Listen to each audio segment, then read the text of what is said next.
Tuan-tuan, Cucu Adam nak cabut ubi yang isteri Cucu Adam tanam. Jom. Ni ubi ni bukan Cucu Adam tanam tau. Ni ubi ni isteri Cucu Adam tanam. Ni dekat. Tuan-tuan tengok Habis Cucu Adam. Tuan-tuan tengok. Ubi besar. Salah satu petua untuk mereka yang ada prostat. Untuk mereka yang ada prostat. Salah satu petua yang Cucu Adam suggestkan adalah ubi kayu. Macam mana cara dia? Dapat sikit. Macam mana cara dia? Tuan-tuan ambil ubi kayu ni. Ambil isi ubi dia. Bakar, campakkan dalam api biar dia terbakar. Kemudian dia dah bakar, kikis sampai ubi tu putih, makan ubi tu. Ubi bakar adalah salah satu petua ataupun penawar untuk prostat. Jom kita tengok ada isi tak ubi ni. Kalau ada isi baiklah.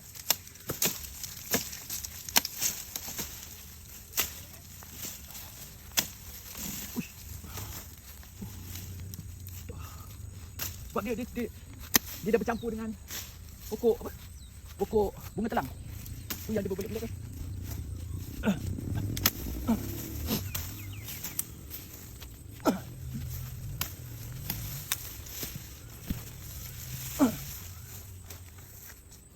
Inilah cabaran tanam pokok ubi ni. Ubi kayu.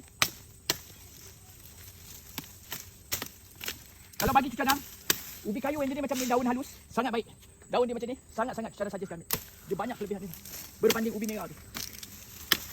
Sebab tu isteri Cucu Adam tanam yang jenis macam ni. Kita kena buang dulu. Nak tengok isi dia tak? Kalau ada isi ada.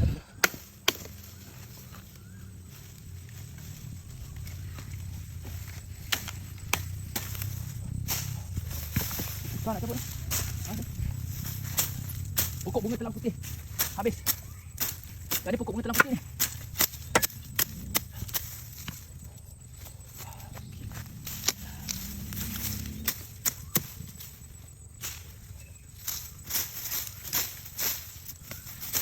Tengok ada tidak.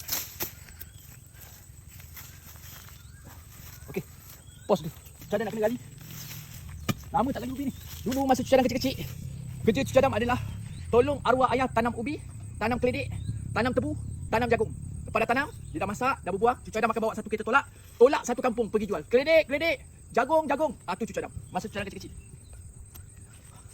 Hari ni, ada isi lah. Ada isi. Ada isi. Alhamdulillah. Banyak isi dia tuan. Banyak isi tu. Makan ubi free tu. Lama tak kuih ubi. Mana main? Isi dia sampai sini ni. Banyak isi dia.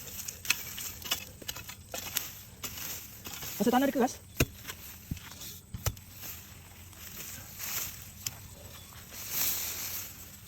Sebab tu salah satu petua untuk kita ambil daun serai macam ni.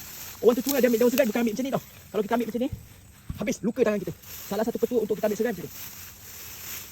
Tu ambil macam ni. Dia cara orang tertua lah. Ambil, cabut serai. Tu cara ambil serai. Yang mana biasa berkebun tahulah.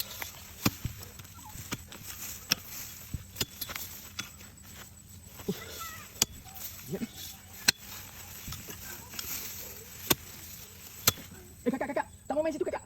Takut.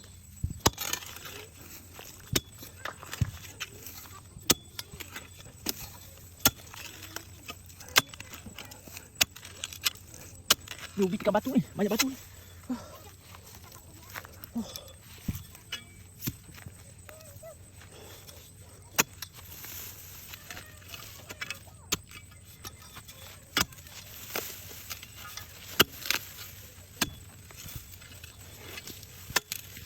Senang kat kawasan batu. Ubi dia. Cantik-cantik. Tapi sikit tak salah kecil. Tak lah. Ada ubi.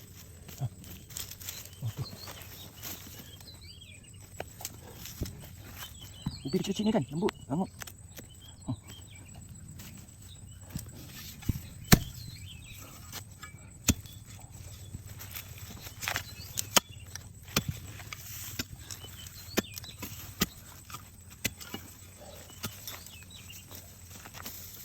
Tuan-tuan, tengok.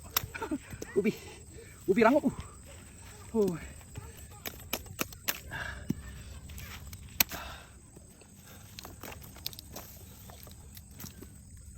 Tengok ni. Tapi lama tak potong ubi. Hancur. lembut tuan-tuan. Ubi dia rebus sedap tuan-tuan ni. Bakar sedap, rebus sedap. Petua yang menarik untuk mereka yang prostat, sekali lagi cara ingatkan. Ambil ubi kayu, basuh, bersihkan, jangan kupas kulit, campakkan dalam api, kemudian biarkan dia terbakar. Lepas dia terbakar, bersihkan kulit dia, bersihkan, makan yang putih je. Untuk mereka yang prostat. Ubi kayu bakar, penawar prostat yang paling cuca dan saja sekali. Okey, assalamualaikum.